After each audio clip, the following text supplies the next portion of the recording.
Husna Mukri, Fatia, dan Haris. Pendidikan beliau adalah S1 Statistika IPB, S2 Planologi ITB, dan yang ketiga adalah S3 Teknik Sipil Deakin University Australia, dan pekerjaan beliau adalah ASN di Pemerintahan Kabupaten Bekasi. Itulah tadi psikologi ilmiah yang mau perkenalan, silakan secara pribadi ya saja. Oh ya saja. Saya mau tanya nih, RA itu kan biasanya orang Jawa ya, yang A itu Raden Ajeng atau Raden Ayem? Raden Ajeng. Raden Ajeng, Masya Allah, Raden Ajeng Kartini. Raden Ajeng Roro panggilan aja sih. Iya. Saya Roro itu panggilan, tapi RA itu Raden Ajeng. Iya. Masya Allah ya.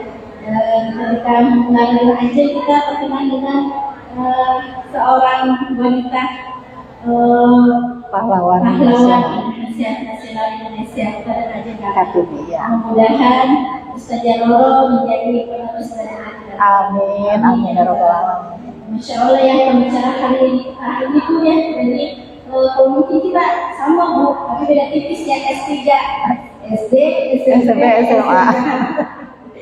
Kalau beliau adalah S1, S2, S3 di Australia. Ya, alhamdulillah. Tadi di IPB, di ITB. Ya. Jadi semuanya ya saja, Insya Allah mudah-mudahan yang didapat bermanfaat berkah dunia dan akhirat. Amin, amin ya rabbal alamin. Alhamdulillah kita akan melanjutkan kajian kali ini dengan tema hidup ramah lingkungan menurut Islam. Karena sekarang banyak bencana ya Bu ya. Mungkin yang kita rasakan hari ini adalah panas ya Bu ya. Mungkin panasnya cepat, tapi mudah-mudahan dengan iman kita semua kita menerima dari takdir Allah Subhanahu wa taala. Mudah-mudahan Allah berikan hujan, memberikan kesembuhan kepada kita semua.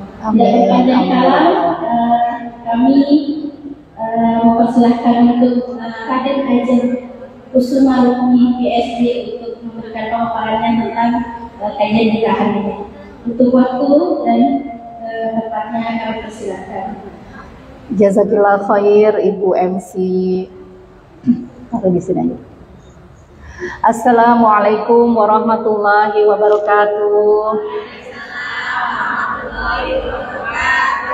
Bagaimana kabarnya ibu-ibu? Sehat? Luar biasa. Allahu Akbar.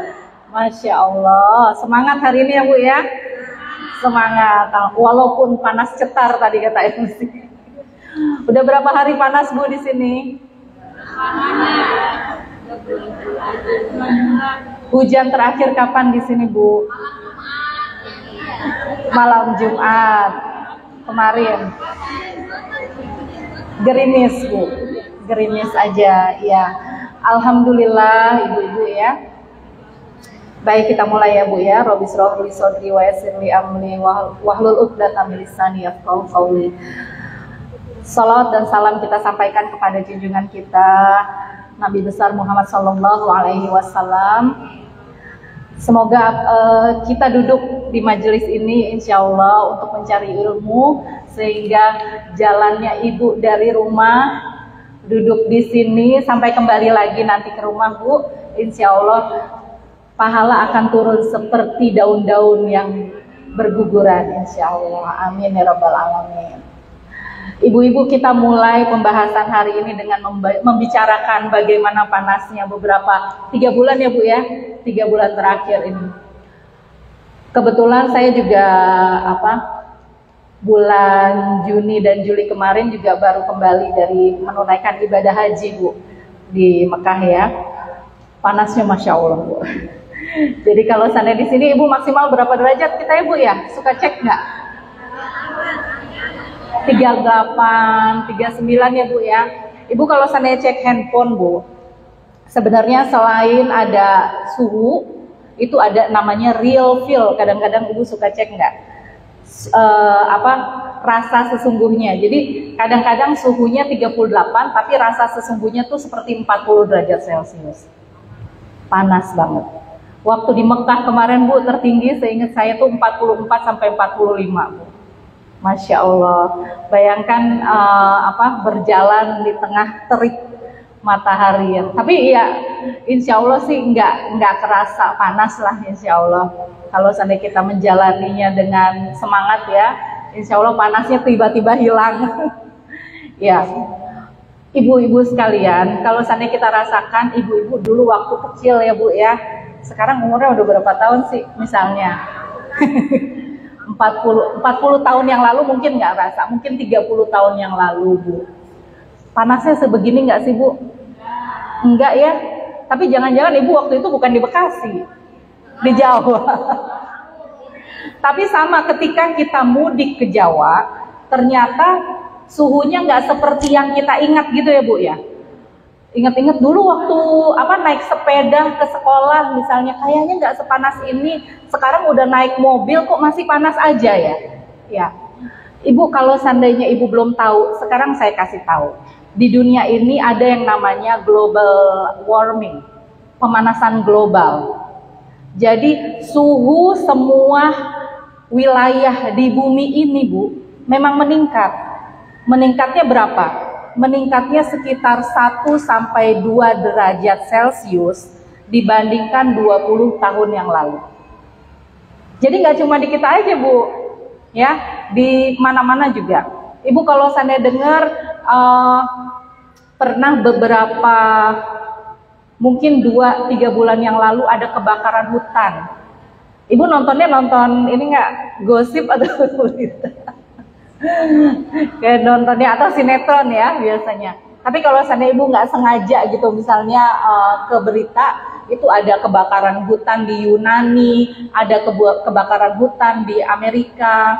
Nah itu salah satunya adalah karena suhunya terlalu tinggi, kemudian ada yang memicu akhirnya terbakar. Nah itu adalah masalah kita semua. Kenapa global warming itu terjadi? Salah satunya adalah efek rumah kaca. Ibu kalau seandainya mikir efek rumah kaca gimana? Mbak, kalau efek rumah kaca tuh mungkin berpikirnya, oh banyak bangunan-bangunan tinggi yang terdiri dari kaca gitu Bu. Enggak Bu, ternyata enggak seperti itu. Efek rumah kaca itu Ibu misalnya kalau seandainya beli bibit tanaman, kemudian biasanya suka ada tuh yang bangunan yang dari kaca-kaca gitu ya, yang dari kaca atau dari plastik untuk menutupi tanaman itu. Nah itu efek rumah kaca itu begitu. Itu yang namanya rumah kaca. Jadi rumah kaca itu biasanya dibuat supaya suhu di dalam rumah kaca itu tetap stabil. Jadi ketika musim hujan dia nggak terlalu dingin, dia tetap hangat. Sebenarnya itu lebih terasa kalau kita di luar negeri. Di luar negeri itu kan ada musim panas, ada musim dingin ya. Musim dingin itu kan musim salju. Kalau seandainya musim salju Bu, itu tanaman tropikal biasanya nggak tumbuh. Saya kebetulan pernah tinggal di Australia 4,5 tahun. Jadi saya coba nanam jahe Bu. Jahe di sini berapa Bu sekilo? Berapa? Belinya 1.000 gitu ya, dapat banyak. Bu, kalau sana Ibu beli 1.000 Bu, di sana beli bisa 30.000 cuma satu ruas begini aja Bu. Ya, mahal kan ya? Karena mahal, saya pikir ya udah nanam sendiri gitu. Nanam tuh saya nanam di musim udah mulai musim gugur saya tanam. Tumbuh dia Bu, tumbuh daunnya bagus, masya Allah. Sebentar lagi saya panen. Nggak taunya masuk musim dingin Bu, langsung mati dia Bu. Langsung mati. Walaupun di rumah saya nggak ada saljunya, tapi kalau dingin itu sampai suhunya sampai 0 derajat memang. Jadi memang nggak tumbuh Bu. Nah itulah rumah kaca dibentuk itu adalah supaya pada saat musim dingin tanaman-tanaman itu masih tetap bisa hidup karena suhunya terjaga. Nah sekarang masalahnya kita di dunia ini efek rumah kacanya itu adalah dulu kalau kita beli AC, kalau kita beli kulkas itu biasanya mengandung freon.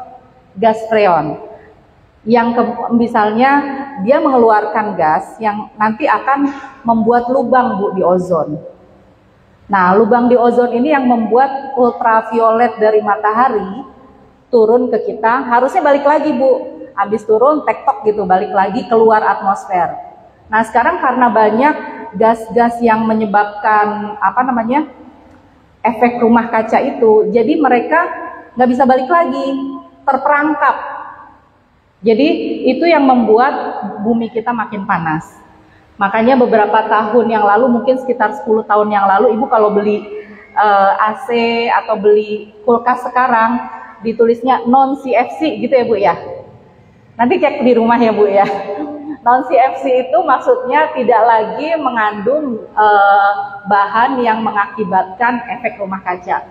Nggak cuma itu, misalnya kulkas, AC, semprotan itu Bu, spray yang biasa Ibu kalau seandainya ibu-ibu yang nggak pakai jilbab tuh, ya yang buat rambut itu juga bisa mengakibatkan itu.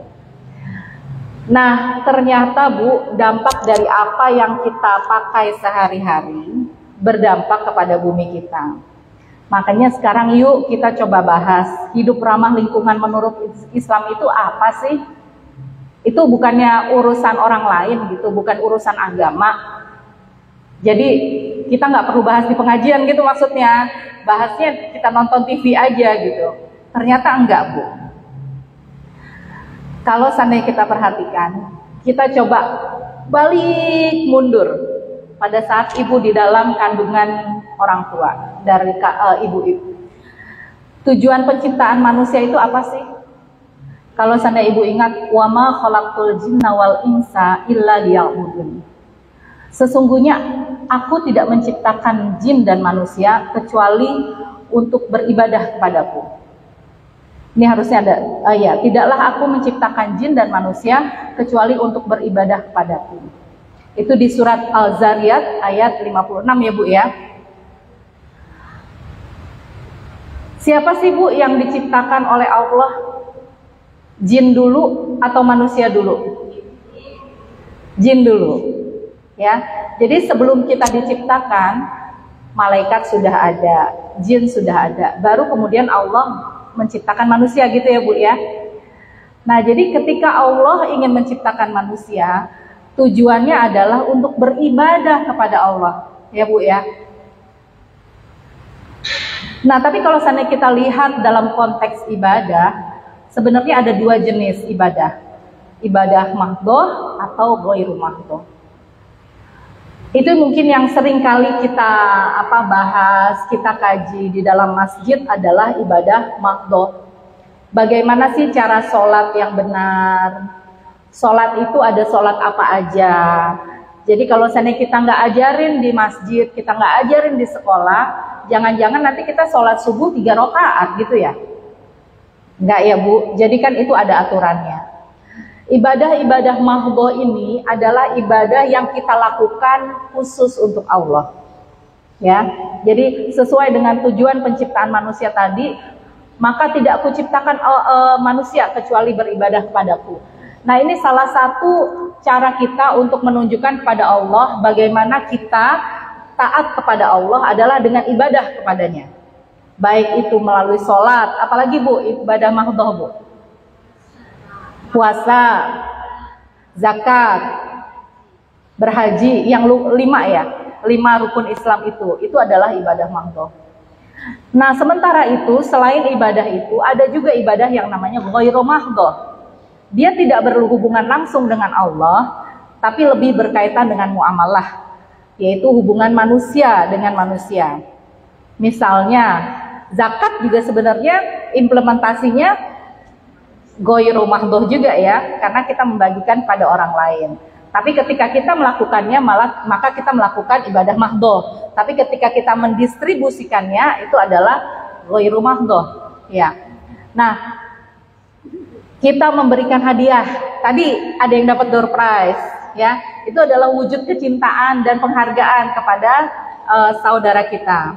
Kemudian kita mengunjungi orang sakit, saling memberikan sesama, memberikan senyum ketika bertemu, karena senyum itu adalah sedekah ya. Nah selain hubungan antara muamalah antara manusia dengan manusia, ada juga hubungan antara manusia dengan makhluk yang lainnya Bu ya. Nah ini yang akan kita bahas. Jadi kita kebanyakan bahas yang sebelah kiri aja ya, ibadah mahdho aja. Kemudian kita juga bahas ghairu mahdho, tapi yang berhubungan dengan muamalah antara manusia. Nah, kita jarang sekali berbicara tentang hubungan antara manusia dengan makhluk yang lainnya. Terutama makhluk yang kasat mata yang kita lihat tiap hari. Dalam surat Al-A'raf ayat 56 dikatakan, janganlah kamu berbuat kerusakan di bumi setelah diatur dengan baik. Berdoalah kepada Allah dengan rasa takut dan penuh harap. Sesungguhnya rahmat Allah sangat dekat dengan orang-orang yang berbuat baik. Jadi dikatakan di sini bahwa Allah telah menciptakan bumi. Ya, kalau misalnya kita lihat lagi di ayat yang lain, di surat yang lain, dikatakan diciptakan dalam berapa masa, Bu? 4 masa. Ya. Jadi bumi itu tidak diciptakan dalam satu waktu. Artinya walaupun Allah punya kekuatan untuk menciptakan kun fayakun, maka jadilah gitu. Tetapi ada juga sunatullah Allah, sehingga Allah menciptakan bumi itu bertahap, Bu. Mulai dari langitnya dulu, kemudian mulai dari gas yang menggumpal. Ibu kalau seandainya belajar SMA, ada ya teori bagaimana planet itu terbentuk ya, Bu ya. Nah, itu adalah sunatullah, Bu. Jadi Allah menciptakannya dalam beberapa tahap. Nah, di sini dikatakan setelah bumi ini diatur dengan baik, jangan buat kerusakan gitu sama Allah. Dilarang kita membuat kerusakan. Ya kan? Nah, tapi coba lihat ini, Bu.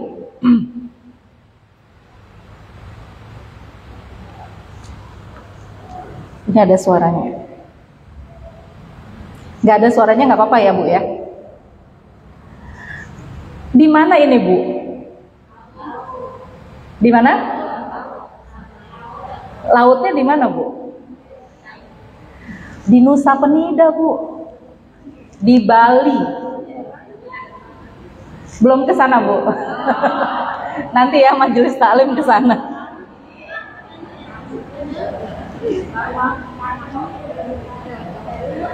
Jadi ini yang menyelam bilang dia sudah 5 tahun tinggal di Bali, tapi tidak pernah melihat yang seperti ini. Ini diambil tahun 2017. Kita coba ulangi lagi ya, bisa nggak?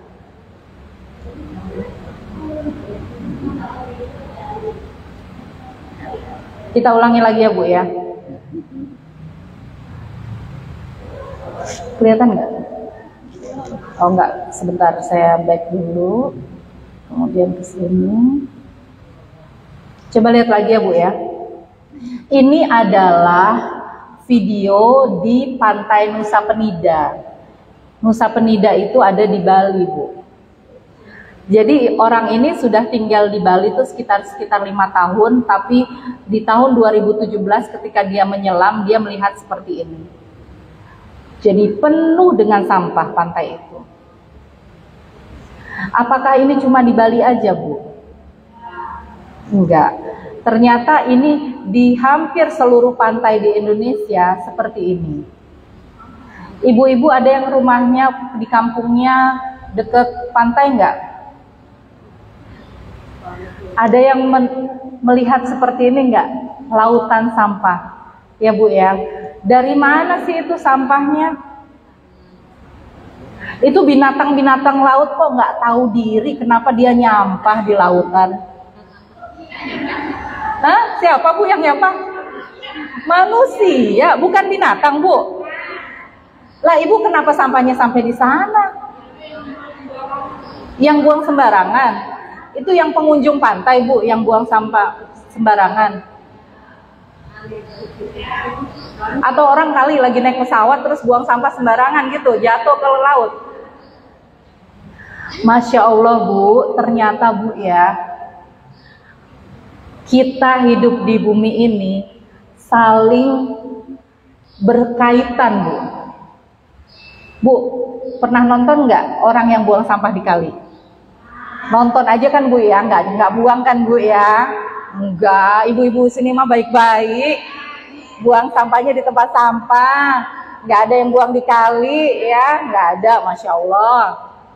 Orang yang buang sampahnya di kali, itu sampahnya apa berakhir di tempat sampah, Bu? Ibu kan tahu lagu Bengawan Solo. Air mengalir sampai jauh, akhirnya kemana? Ke laut. Ya ibu bayangin aja, itu sungai apa iya ujungnya pasar? Sungai itu apa iya ujungnya TPA, tempat pembuangan akhir? Enggak kan? Sungai itu pasti berujung di laut. Nah kalau seandainya dia mau ke laut, dia lewat pantai dulu. Di laut Bu, saya kasih tahu ya Bu, di laut itu kayak di danau. Di danau airnya tenang kan ya Bu ya? Di laut itu apa airnya tenang Bu? Di laut itu banyak ombak, ada arus bawah, ya.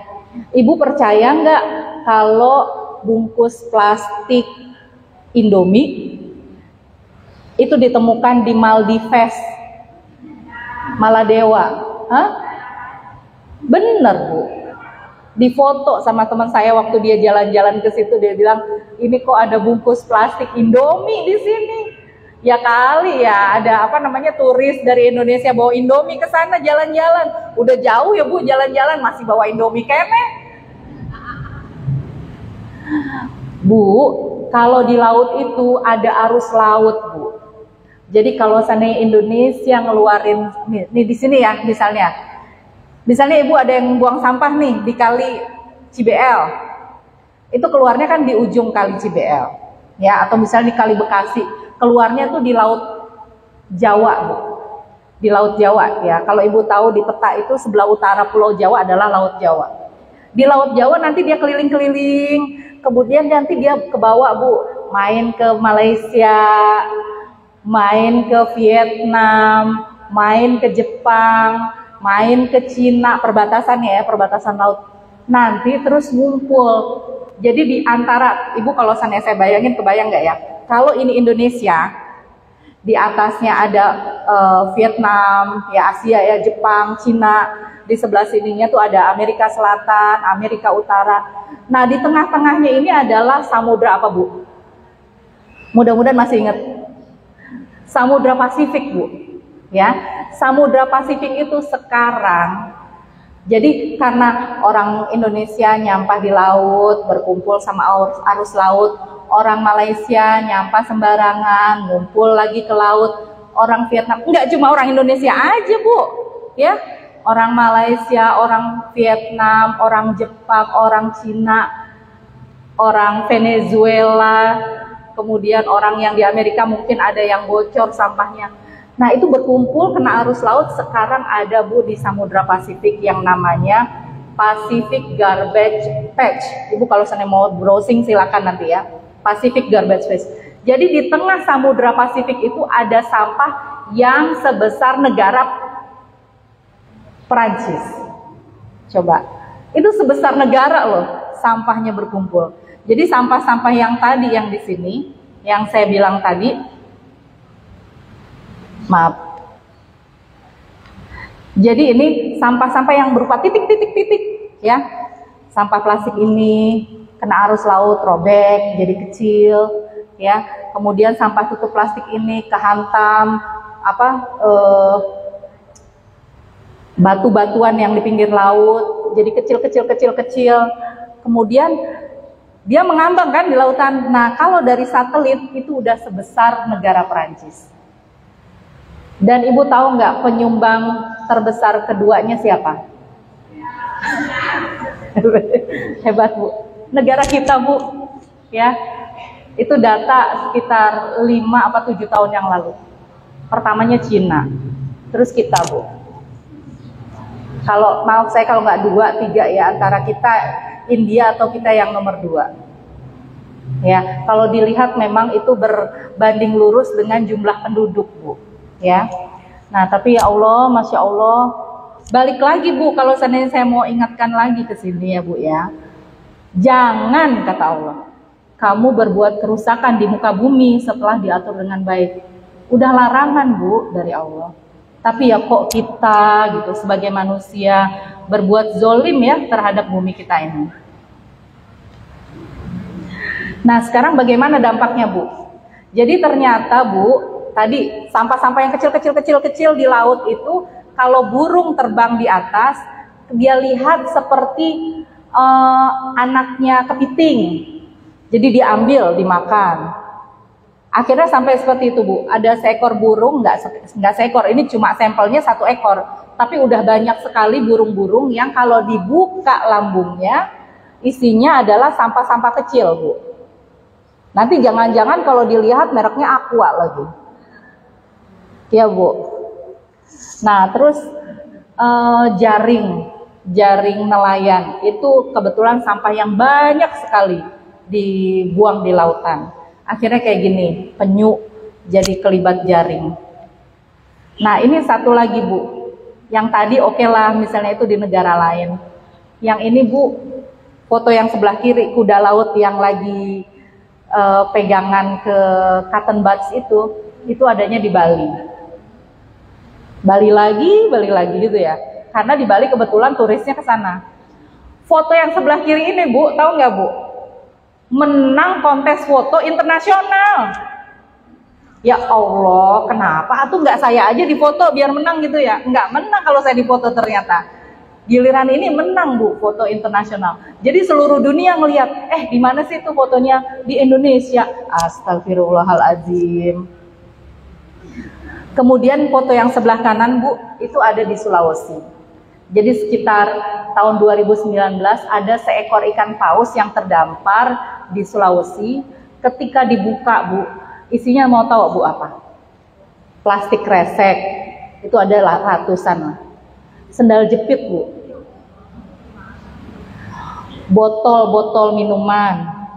Pokoknya plastik-plastik begitu. Kenapa begitu? Bu, karena kantong plastik kresek itu kalau seandainya ada di lautan, dia kan kayak parasut gitu ya. Dikirain jellyfish tuh apa? Ubur-ubur. Jadi dia makan. Gitu. Jadi benda-benda itu dikirain ikan, dikirain makanan sama makhluk laut. Akhirnya mereka makan, jadi kenyangnya bukan kenyang makanan, tapi penuh perutnya dengan sampah kita, Bu. Gitu, astagfirullahaladzim. Kita istighfar lagi ya, Bu ya. Jangan-jangan kemarin botol aqua yang saya buang sembarangan dari mobil itu kemakan sama dia lagi gitu ya. Nggak ada namanya aja itu. Kalau seandainya ada namanya mungkin ketahuan ya. Astagfirullahaladzim.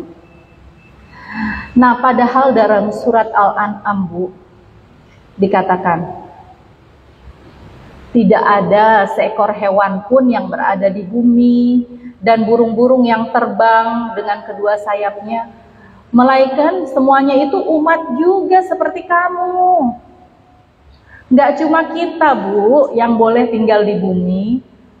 Allah itu menciptakan burung-burung, hewan lain, hewan melata, semua untuk tinggal di bumi. Jadi artinya kita saling bantu, bahu-membahu untuk sama-sama tinggal di sini. Jangan enak aja Allah ciptakan bumi cuma buat gue loh gitu. Ya enggak ya. Karena kita semua diciptakan oleh Allah untuk sama-sama menikmati bumi yang Allah ciptakan. Termasuk jin, Bu.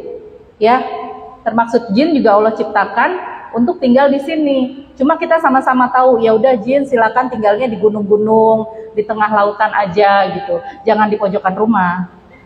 Gitu kan? Ya. Kalau seandainya dia tinggal di pojokan rumah, ya kita dengan sopan mengusirnya ya, dengan diruqyah gitu kan? Nah, di sini dikatakan tidak ada sesuatu pun yang kami luputkan di dalam kitab Al-Qur'an, kemudian kepada Allah lah mereka akan dikumpulkan. Jadi kita nih akan dikumpulkan bareng-bareng dengan binatang-binatang yang lain, Bu. Nggak cuma kita aja, tapi memang yang dimintai pertanggungjawabannya itu adalah manusia saja, ditambah jin. Kalau binatang-binatang itu nggak dimintai pertanggungjawabannya, karena kan ketika Allah menciptakan makhluk di dalam bumi ini, ditanya siapa yang mau jadi khalifah? Ada yang mau, Bu? Nggak ada, Bu. Bahkan gunung yang begitu besar, yang ketika dia meletus bisa mengeluarkan lava yang bisa menghancurkan satu kota, bahkan satu negara pun. Ibu ingat kemarin baru aja kebakaran hutan di Hawaii, 1 pulau Bu habis. Ya. Bayangkan Bu, gunung yang sebegitu besarnya yang bisa membuat petaka sebegitu besarnya nggak berani menjadi khalifah. Tiba-tiba kita manusia, waktu itu Nabi Adam yang kemudian berani untuk menjadi khalifah gitu ya Bu ya. Nah, karena Nabi Adam sudah berani menjadi khalifah dan Allah sudah menciptakan kita sedemikian rupa dengan bentuk kita ini, dengan otak yang kita miliki Bu, akal yang kita miliki yang tidak dimiliki oleh binatang dan hewan lain Bu, maka sesungguhnya di tangan kita lah diberikannya oleh Allah kekuasaan untuk menjadi khalifah. Nah, tapi kalau seandainya melihat cerita yang tadi itu kok ya masih jauh ya Bu ya. Astagfirullahalazim. Bukan masih jauh sih sebenarnya. Mungkin kita terlalu memikirkan diri kita gitu. Jadi di sini saya datang untuk mengingatkan kembali bahwa Bu, ibu-ibu, jadi yang perlu menjadi prioritas kita bukan hanya diri kita dan keluarga kita saja, tetapi makhluk di sekitar kita juga harus mendapatkan prioritas. Ini kisahnya dalam surat Al-Baqarah ayat 30. Ingatlah ketika Tuhanmu berfirman kepada malaikat, sesungguhnya aku hendak menjadikan seorang khalifah di muka bumi. Kemudian malaikat berkata, mengapa engkau hendak menjadikan khalifah di bumi ini orang yang akan membuat kerusakan padanya, menumpahkan darah, padahal kami senantiasa bertasbih dan memuji engkau dan mensucikan engkau. Maka Allah berfirman, sesungguhnya aku mengetahui apa yang tidak kamu ketahui. Ya, apa sih Bu yang Allah tahu, malaikat nggak tahu?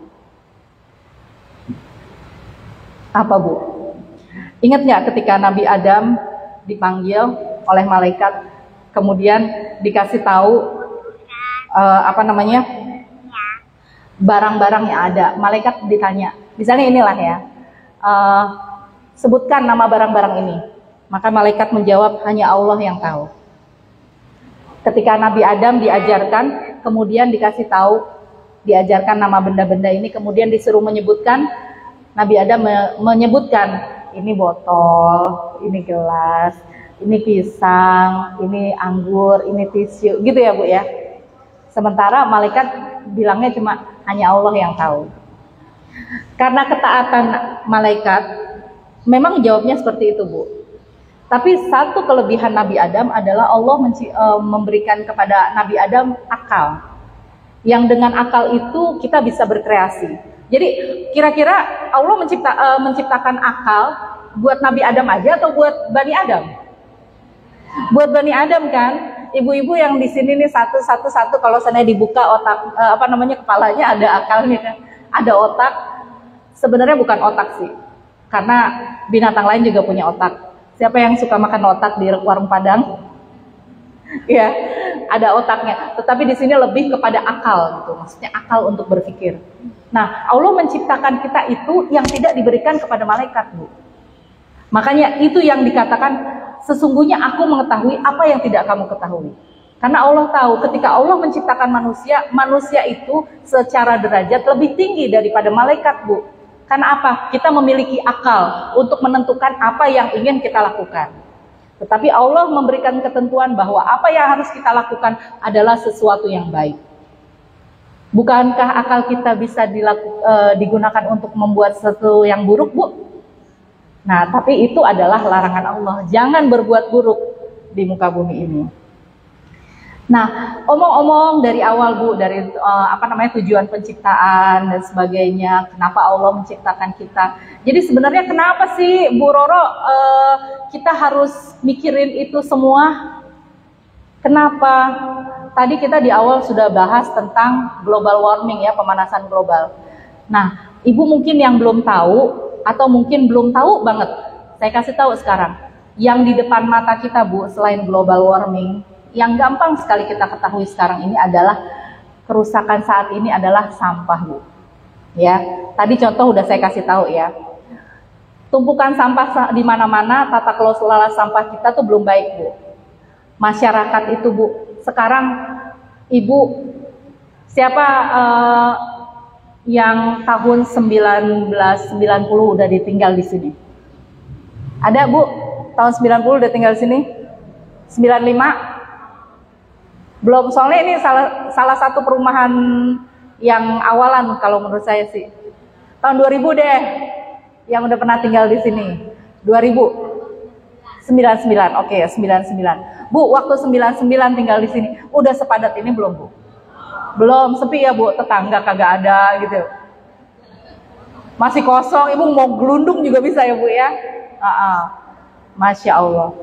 Sekarang gimana, Bu? Bu, saya dari depan mau ke sini aja penuh ya, Bu ya. Karena lagi pasar pagi, pasar Minggu. Ya. Orangnya sudah banyak, Bu. Bayangkan, orang Bekasi ini udah hampir 4 juta. Kabupaten Bekasi aja, belum ditambah kota Bekasi. Sementara 10 tahun yang lalu, 20 tahun yang lalu mungkin masih setengahnya. Ibu-ibu ketika dari misalnya ya kan ibu mungkin banyak yang lahirnya nggak di sini ya, mungkin dari Jawa kemudian pindah ke sini, dari Jakarta, dari Banten pindah ke sini. Waktu pindah ke sini berazam nggak dalam hati, pokoknya saya pindah ke Bekasi nggak bakal nyampah.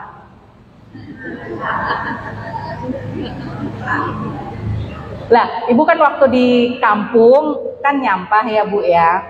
Nyampah di kampung pasti mengeluarkan sampah, mungkin sampahnya dibakar atau misalnya sampahnya di kampung di kebun ya, Bu ya, dibuang ya, jadi kompos ya, Bu ya.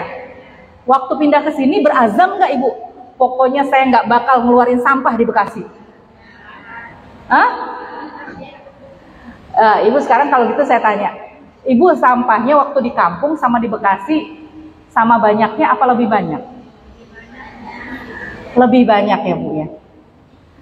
Bu, waktu di kampung, kalau dulu saya ke kampung ya, Bu, biasanya nenek saya itu kalau sampah buangnya di kebun.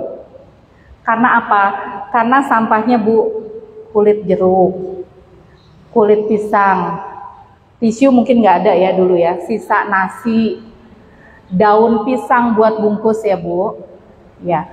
Jadi kalau seandainya kita buang di kebun, itu membusuk sendiri, jadi kompos ya, malah menyuburkan kebun ya, Bu ya.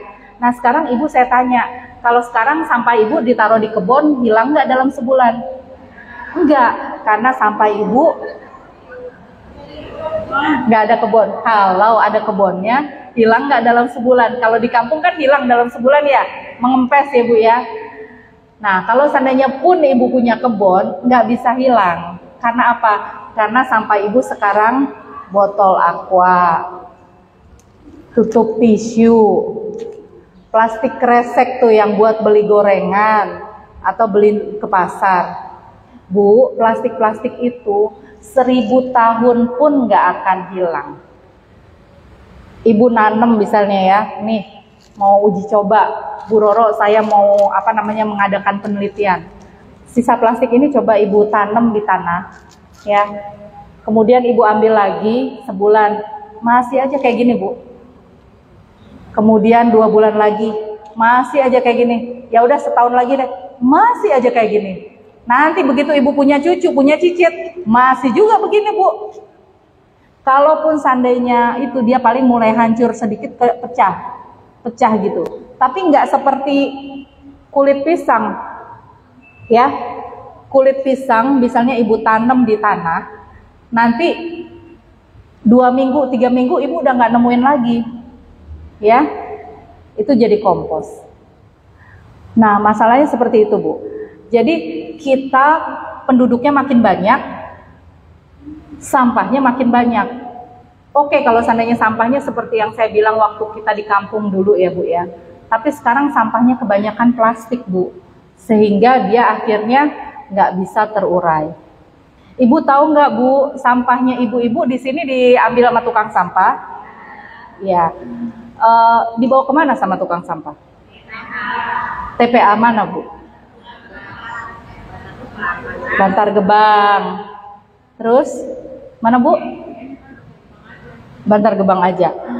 Ah, Ibu mah sombong maunya jadi orang Jakarta. Yang ke TPA Bantar Gebang sampahnya Jakarta. Kita mah di sini sampahnya nih. Ini saya yang ngambil foto nih biar ibu tahu aja. Tuh Bu, lihat Bu, itu gunung sampah itu Bu berapa tingginya Bu? Kalau yang di Bantar Gebang tuh tingginya setinggi Candi Borobudur. Jadi Ibu besok-besok kalau sana jalan-jalan jangan ke Candi Borobudur Bu. Ke Bantar Gebang aja. Ini namanya TPA Burangkeng. Nah itu Bu air yang di sungai di kali itu, bukan kali itu tadi ya, air itu air lindi. Jadi Ibu kalau seandainya sampah nih tukang sampah mogok, nggak diambil sampahnya 2 minggu, bau nggak Bu? Ngeluarin air nggak? Itu namanya air lindi. Nah Ibu bayangin aja ini sampah ini Bu, saya putar ulang lagi ya. Di TPA Burangkeng itu tingginya udah 20 meter Bu. Ya sebangunan ruko lah. Ruko 4 lantai. Ya. Jadi kalau jalan-jalan ke gunung Burangkeng gitu ya, ke sini Bu. Itu sampah semua. Itu jangan-jangan sampah yang Ibu lempar 10 tahun yang lalu masih ada di situ. Nah, itu air lindi tuh Bu. Yang itu tadi ya, air itu air lindi. Jadi kalau seandainya sampah sebanyak itu, Ibu bayangin di depan rumah Ibu aja di tempat sampah kalau nggak diambil 2 minggu, air lindinya baunya kayak apa? Nah itu bayanginlah di Burangkeng, kecium Bu. Jadi Ibu baru radius 3 kilo udah mulai tuh ada wangi-wangi sedap, tak sedap. Nah tambah lagi gini, sekarang itu insya Allah Ibu udah pernah ke Tarumajaya naik tol baru? Belum? Udah ya Bu ya? Bagus ya? Cuma bikin bokeh aja kalau ke situ ya Bu ya? 45.000 ya Bu ya? Sampai Tarumajaya naik tolnya. Nah itu kan dari Cibitung ya Bu, sampai Tarumajaya, harusnya sampai ke Cilincing. Nanti dari Cibitung itu Bu, ada yang ke arah Cimanggis. Ya, Ibu mungkin pernah ada satu trase sedikit dari Cimanggis kemana gitu, itu cuma 1 pintu tol, nanti terusannya ke Cibitung. Ya, itu namanya JOR 2. Jalan tol dari Cibitung sampai ke Cimanggis Bu, nanti lewatnya sebelah TPA. Jadi Bu, nanti ya di masa depan begitu dibuka langsunglah ke sana biar ngecobain. Jadi begitu Ibu berjalan ke arah selatan naik mobil, nanti kalau udah deket Setu buka aja tuh jendela. Ada pemandangan yang sangat indah. Ibu sekalian cari, siapa tahu sampah Ibu yang 10 tahun lalu masih ada di situ.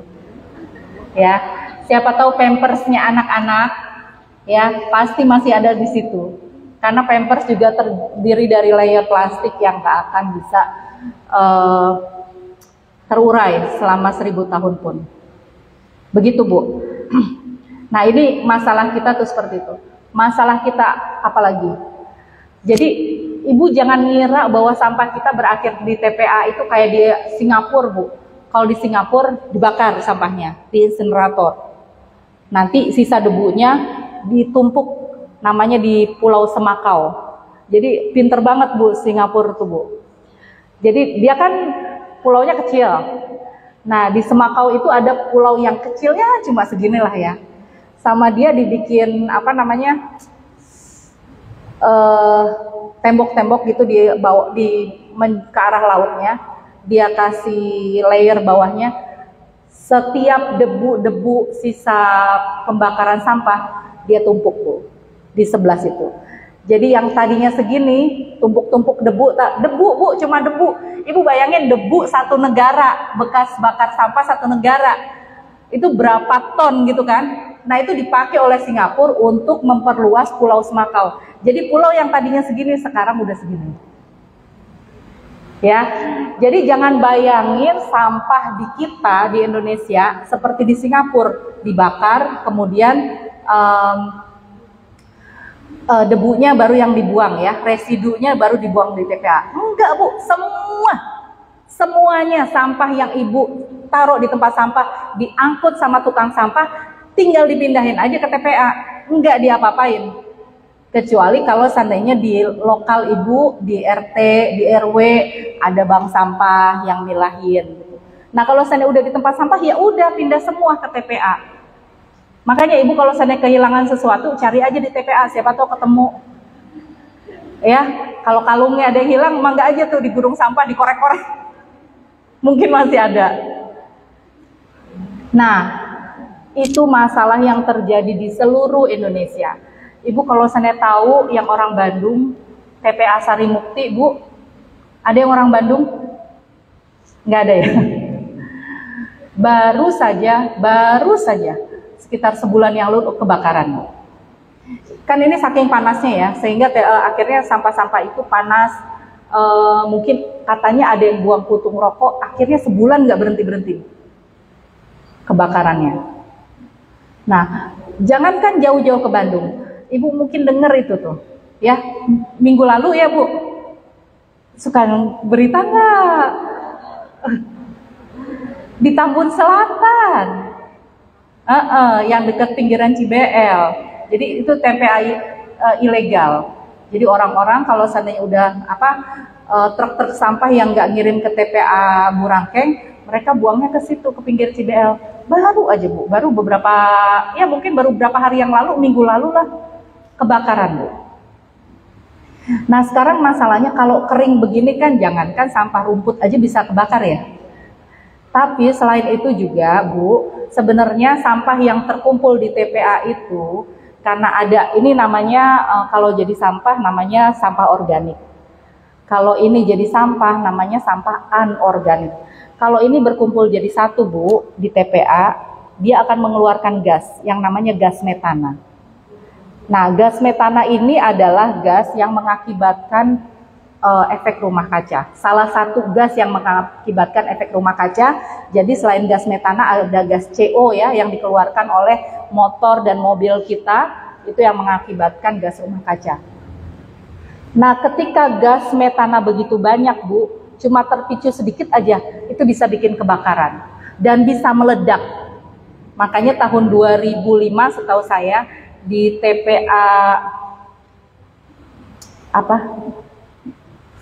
saya lupa namanya, di Bandung juga Bu, itu meledak dan itu sampahnya terbang, bukan terbang karena meledak, sampahnya berhamburan menutup 2 desa Bu. Astagfirullahaladzim, membuat meninggal ratusan orang. Makanya setiap tanggal saya lupa ya, di bulan Juli itu kita jadikan hari peringatan sampah nasional, HPSN, karena itu Bu.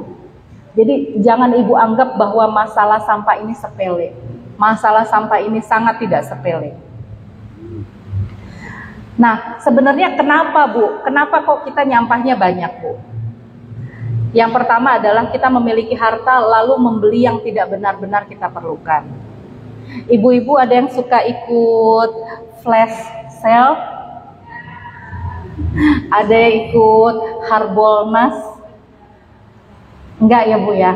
Enggak, di sini mah enggak ada. Enggak ada satu, ada lebih. Ya, kan biasa tuh Ibu biasa beli di mana? Shopee, Tokopedia. Ya, di situ kan suka ada Harbolnas tuh. Ya Allah, ini lucu banget, diskon 90%. Pas datang, ini apaan sih nih kok kayak gini gitu ya. Cuma 10.000, pesennya lewat Tokopedia gitu ya. Nah, ternyata tanpa kita sadari, kita terbawa oleh budaya konsumerisme.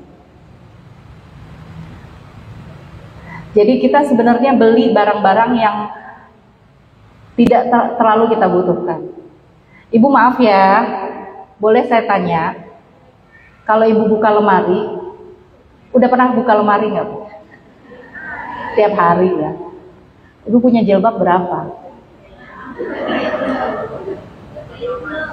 Nggak kehitung, masa sih Bu, bisa kali.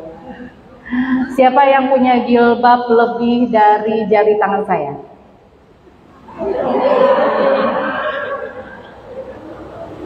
Tuh, yang itu tuh fair tuh, ibu-ibu yang di situ nunjuk, yang di sini masa enggak? Masa kurang dari jari tangan saya? Ayo Bu, semua ya Bu. Semua, jadi nggak usah nunjuk karena semua udah.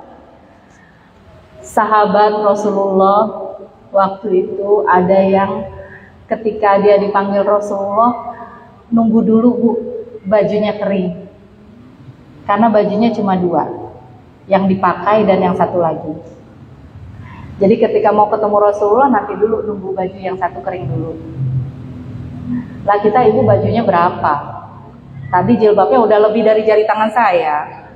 Ya, sama Bu, saya juga Bu. Sama saya juga. Nah baju ya Bu ya, saya tanya nih seragam ibu ada berapa? Pertama seragam DKM, seragam RT, seragam RW. Bu lebih dari 5 nggak Bu? Loh kenapa tuh lebih daripada anak sekolah kita? Anak sekolah aja cuma seragam Senin, Selasa, Rabu, Kamis, Jumat ya Bu? 5 hari. Ternyata ibunya lebih dari anaknya. Anak saya Bu, itu Bu, yang paling kecil. Ya, Masya Allah, saya juga sama seperti ibu. Tapi bedanya mungkin saya berprinsip begini. Kalau ada baju masuk, maka harus ada baju yang keluar. Ya Bu? Begitu. Ya sayang. Jadi kalau ada baju yang masuk, maka harus ada baju yang keluar. Supaya apa? Supaya kita tahu kita nggak perlu nambah lemari Bu. Ya. Jadi kalau isi lemari kita cukup untuk baju kita dan suami misalnya, ya udah segitu aja. Kalau seandainya baju kita udah harus ditaruh di lemari yang lain, itu tanda-tanda ibu udah kebanyakan belanja.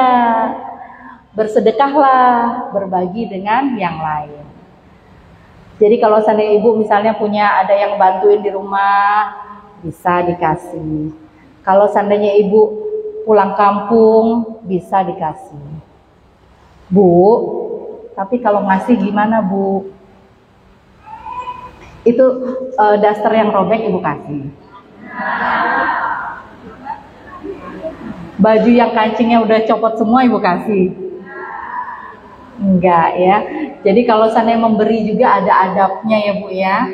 Jadi kita memberikan baju yang masih ingin kita gunakan. Kalaupun seandainya ada yang jelek, mungkin begini bilangnya. Maaf, bajunya kancingnya kurang 1. Oh iya nggak apa-apa, nanti saya cariin kancing. Kalau begitu kan ikhlas yang terima ya. Kita juga duduk memberikan. Jadi kita berikan yang seperti itu. Nah, tapi yang perlu kita ingat adalah hadis riwayat Tirmizi ini, Bu. Tidak akan bergeser 2 telapak kaki seorang hamba pada hari kiamat sampai ia ditanya, dimintai pertanggungjawaban tentang umurnya, kemana dihabiskannya, tentang ilmunya, bagaimana ia mengamalkannya, tentang hartanya, dari mana diperolehnya, halal atau haram, dan kemana dibelanjakannya. Ternyata nggak sumbernya dari mana aja Bu. Jadi kan sumber kita tuh harus halal dan toyib ya Bu ya. Ingat Bu, bukan halal aja, harus toyib juga ya. Nah ternyata nggak cuma sumbernya aja yang ditanyakan, kemana menghabiskannya juga ditanyakan. Ibu-ibu yang di sini misalnya yang dapat uang belanja dari suami sebulan misalnya 50 juta. Amin. Amin ya Rabbal. Ya, misalnya kemana aja itu? Oh iya saya sedekahkan 2,5%-nya. Kemudian saya belanjakan untuk keperluan anak-anak. Saya belanjakan untuk makan minum di rumah gitu. Ya sisanya adalah beli jilbab 1, beli sepatu baru. Nah iya sepatu baru masa tiap bulan beli sepatu baru ya? Apa selop baru ya? Nah itu semuanya akan ditanyakan Bu. Makanya ada sahabat yang banyak infaknya. Ya seperti Utsman bin Affan ya, infaknya banyak. Tapi ada juga sahabat yang misalnya walaupun kaya, dia gaya hidupnya nggak kayak orang kaya. Mus'ab bin Umair ya Bu ya.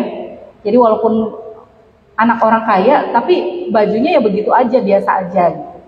Karena mereka tahu bahwa di akhir nanti kita akan ditanyakan masing-masing. Jadi nanti saya tanya lagi, Bu. Sesudah Ibu cek lemari, Bu, ada nggak, Bu, barang yang dari dibeli sampai sekarang belum pernah dipakai? Ada, Bu? Yang ada tunjuk tangan. Yang ada tunjuk tangan. Tunjuk tangan. Tunjuk tangan. Belum, nggak semua kan? Nggak semua, karena nggak semua tanda tunjuk tangan. Berarti ada yang semua dipakai. Nah, Bu, yang itu, Bu, kalau seandainya Ibu sudah beli, tapi terus sampai sekarang belum dipakai, udah berapa bulan itu di lemari? Ya, kalau seandainya hadiah, oke lah hadiah ya, oke hadiah. Tapi ini yang beli sendiri. Yang beli sendiri, tapi udah berbulan-bulan nggak dipakai. Bu, nanti ditanyain loh, Bu, di akhirat, itu kenapa punya duit buat beli itu tapi nggak pernah dipakai? Kalau nggak dipakai ya udah kasih aja ke tetangga sebelah Ibu yang lagi duduk. Senang, Masya Allah, membahagiakan ya. Nah, terakhir, serta tentang tubuhnya untuk apa digunakan. Oh, untuk maksudnya kita ngapain aja dengan tubuh ini gitu ya, Bu ya. Nah, sebenarnya budaya mubazir itu ya Allah, na'udzubillahi min zalik, yang kok kita biasa, Bu. Padahal dalam surat Al-Isra itu dikatakan, berilah kepada kerabat dekat haknya, pada orang miskin dan orang yang dalam perjalanan fisabilillah. Jangan hambur-hamburkan hartamu secara boros. Begitu, udah larangan, Bu, dilarang sama Allah. Sesungguhnya para pemboros itu adalah saudaranya setan, bukan saudara saya. Ya, kalau sana ibu pemboros maka diaku saudara sama setan. Astagfirullahaladzim. Mendingan diaku saudara sama saya, Bu ya. Ya, na'udzubillahi min zalik. Dan setan itu sangat ingkar kepada Allah. Bu, coba, Indonesia itu pembuang sampah makanan terbesar kedua di dunia. Tadi udah pembuang sampah ke Pacific Great Pacific Patch ketiga ya di dunia ya. Sekarang pembuang sampah makanan terbesar kedua di dunia. Nah, ternyata kalau sana dilihat, Bu, ibu-ibu saya tanya lagi ya. Kalau lagi kondangan, Ibu makannya berapa piring? Piring kecil juga dihitung, jangan piring besar aja. Berapa piring, Bu? Nasinya sedikit, lauknya banyak, itu kan yang di meja prasmanan. Yang meja gubuk-gubuk itu hitung juga. Makan bakso, makan somai. Masya Allah. Bu, itu perutnya segede apa, Bu? Dikit-dikit ya. Nah, sekarang yang dikit-dikit Ibu, Bu, apakah habis semua? Alhamdulillah. Apakah semua orang menghabiskannya? Ternyata enggak. Jadi Indonesia ini, Bu, nomor 2 pembuang sampah makanan di dunia. Nomor 1-nya itu negara di Arab. Coba, Bu, itu dua-duanya negara yang komunitas muslimnya paling besar. Padahal udah dilarang jangan mubazir. Astagfirullah. Saya kalau seandainya lagi kondangan ngeliat ada ibu-ibu yang misalnya mau coba ini, aduh nggak enak, ditaruh sama dia, coba yang lain. Nah, itu emang ada yang makan, Bu, nantinya? Enggak, kebuang apa sampah. Di masjid kami dulu waktu saya di Australia, imamnya udah bilang gini, karena tiap tahun setiap kita buka puasa bersama pasti ada buka puasa bersama seminggu sekali. Dan saya ngelihat, Bu, nggak cuma kita ya, nggak cuma orang Indonesia. Kebetulan di masjid Geelong waktu itu di Australia ada orang dari India, dari Pakistan, dari Indonesia, dari Bangladesh, banyak lah. Itu kalau saya ngambil tuh sepiring munjung. Kan nasinya nasi biryani, ya daging macam-macam begini. Nanti bilangnya mau ngambil sama anak-anaknya. Tapi, Bu, anak-anak apa iya ngambil makan nasi biryani yang pedes? Kan enggak. Terus nanti nggak habis tuh, Bu. Jadi pas tahun ketiga lah saya di sana, imamnya udah bilang, pokoknya ngambil harus sesuai dengan yang akan dimakan. Jangan ngambil berlebihan karena itu adalah mubazir. Jadi caranya gini, diumpetin Bu. Diumpetin biar imamnya nggak tahu gitu. Astagfirullah. Jadi ternyata itu kebiasaan itu nggak cuma kebiasaan kita Bu. Ya, kebiasaan teman-teman yang lain, saudara-saudara kita yang lain dari negara lain yang Islam pun begitu. Ibu maaf ya, tapi kalau teman-teman bule saya enggak Bu. Teman-teman yang bule itu Bu, kalau makan tuh ya, makan kari nih. Kan mereka biasanya makan roti ya. Jadi kalau seandainya mereka makan makanan India kari, nih jarinya Bu pakai buat ngejilatin. Karena apa? Karena mereka tahu, karena mereka bayar. Jadi mereka bukan makan, mereka makannya di restoran. Jadi bukan kalau yang ibu-ibu yang saya ceritain tadi itu dibuka puasa bersama. Jadi nggak bayar, makan gratis lah gitu ya. Nah ini karena mereka biasa yang bule itu makannya kan makan bayar. Jadi mereka benar-benar ngabisin Bu. Nah ini adalah budaya mubazir yang sebenarnya sudah Allah larang tapi masih kita lakukan. Nah sekarang kenapa lagi saya mengingatkan itu Bu ya, ini sudah cukup lama ya. Jadi dalam buku Agama Ramah Lingkungannya Yusuf Qaradawi dikatakan melindungi lingkungan adalah salah satu cara untuk mencapai tujuan syariat agama. Yaitu bagaimana supaya kita meninggalkan bumi yang aman untuk keturunan kita. Kita punya anak. Kita punya cucu. Masa iya kita mau tinggalkan, kalau seandainya orang Mesir meninggalkan apa Bu? Piramida untuk keturunannya. Bani Sailendra meninggalkan Borobudur untuk keturunannya. Ya masa ibu-ibu mau ninggalin gunung sampah di Burakeng buat keturunannya? Ya. Soekarno udah ninggalin Monas nih, masa kita mau ninggalin gunung sampah gitu kan? Astagfirullahaladzim. Maka kewajiban kita sebagai umat adalah meninggalkan bumi ini yang aman untuk keturunan kita. Bagaimana melindungi sumber pangan, sandang, halal, dan thayyib untuk keturunan kita. Sehingga menurut Yusuf Qaradawi, menjaga lingkungan itu sama artinya dengan menjaga jiwa kita. Menjaga akal kita, menjaga keturunan, menjaga harta. Jika jiwa, akal, keturunan, dan harta rusak, maka eksistensi manusia dalam lingkungan menjadi ternoda. Begitu Bu. Saya tanya lagi di sini Bu. Ibu dapat air gampang nggak di sini? Gampang. Oh, Ibu udah pakai itu ya. Saya tahu dulu sebelum ada water tag Bu. Ya tadi yang Ibu yang 99 tahun 99 di sini ya, Bu. Airnya dari mana Bu? Pompa. Keluar Bu airnya. Keluarnya dikit. Saya soalnya ingat dulu pas daerah Telaga Harapan dan Telaga Sakinah ini adalah yang sering beli air pakai tangki ya Bu ya. Truk tangki ya. Karena memang airnya kalaupun ada kualitasnya jelek ya Bu waktu itu. Alhamdulillah sekarang udah ada water tag ya. Bu itu water tag juga susah payah Bu. Kadang-kadang sumber airnya jelek, jadi dia harus susah payah untuk ngebersihinnya. Jeleknya karena apa? Karena sampah lagi atau karena limbah. Ya, nah ini tujuan kita sekarang ini adalah berusaha untuk meninggalkan bumi yang baik untuk anak cucu kita ya Bu ya. Ada fatwa MUI juga yang mungkin ibu-ibu nggak tahu. Ini udah tahun 2014. Jadi setiap muslim wajib hukumnya menjaga kebersihan lingkungan dan menghindarkan diri dari tabzir atau israf. Tabzir tadi yang menjauhkan diri dari mubazir dan bermewah-mewah. Kemudian wajib jika membuang sampah sembarangan dan membuang barang yang masih bisa dimanfaatkan untuk kepentingan orang lain, hukumnya haram. Haram Bu. Kalau seandainya buang sampah di kan sering tuh saya suka lihat tuh yang buang sampah dari jendela mobil tuh. Mobilnya bersih, tapi jalanan jadi kotor, ya. Nah itu haram Bu. Ya nggak boleh buang sampah sembarangan. Nah pemerintah sendiri wajib mengelola sampah.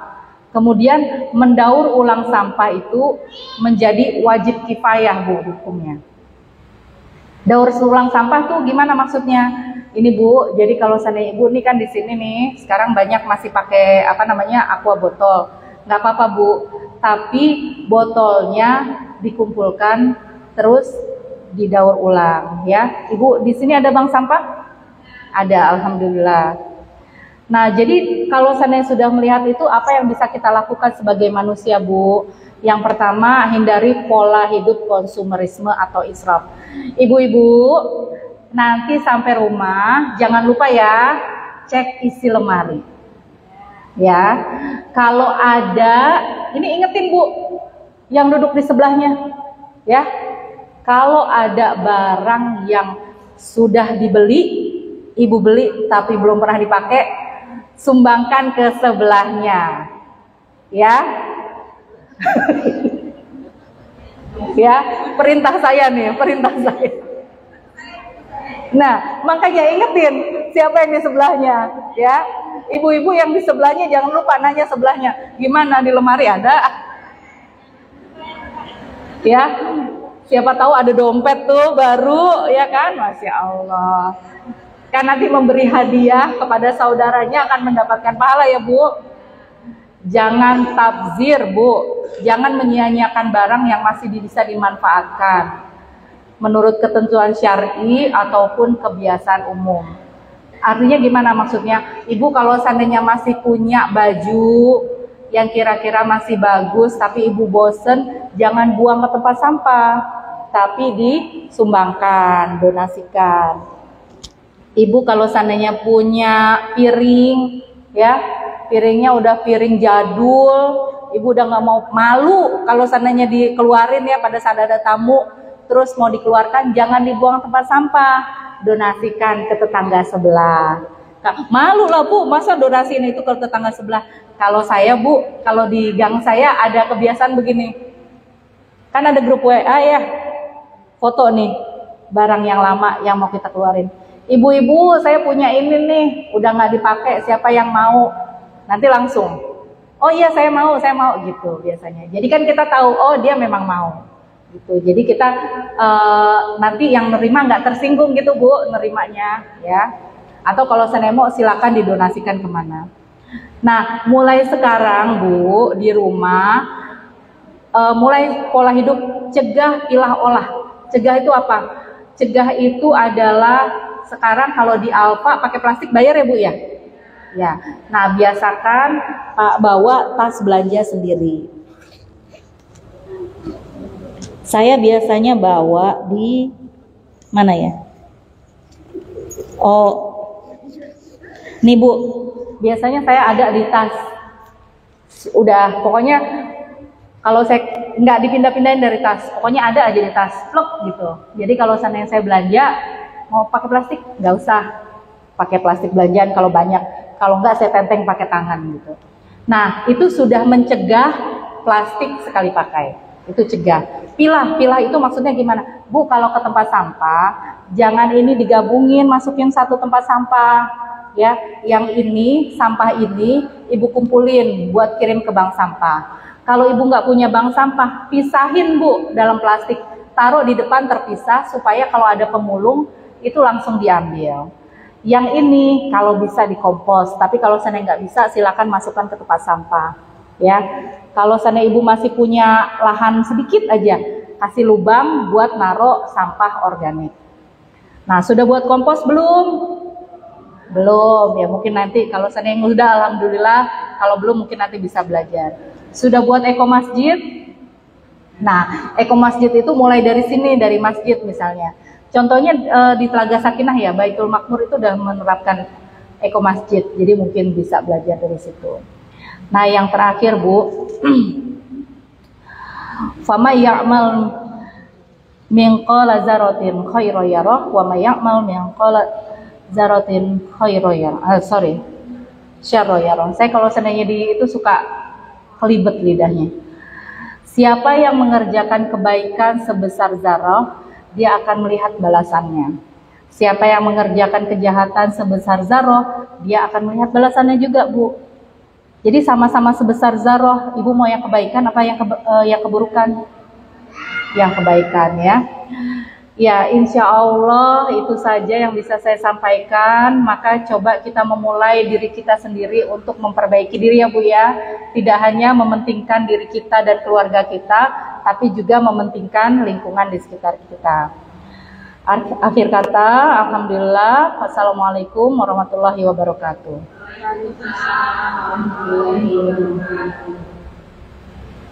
Alhamdulillah bisa terlihat kepada saudara atas pemaparannya tentang kehidupan lingkungan menurut Islam.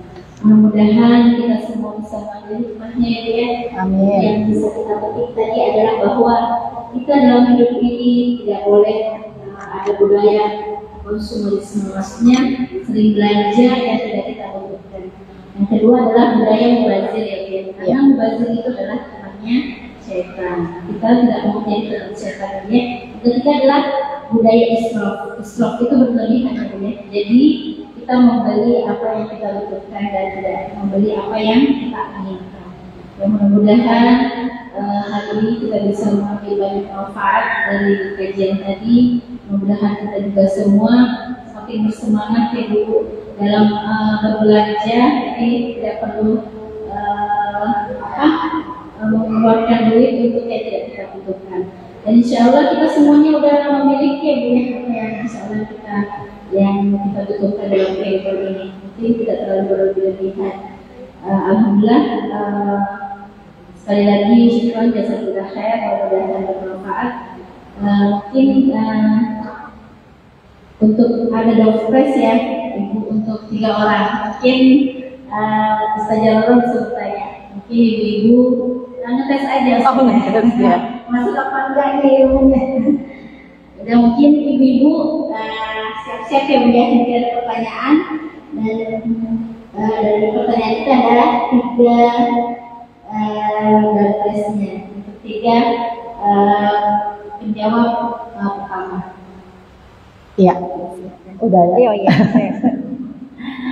Ya, pertanyaan pertama, ada 2 jenis ibadah. Tuh.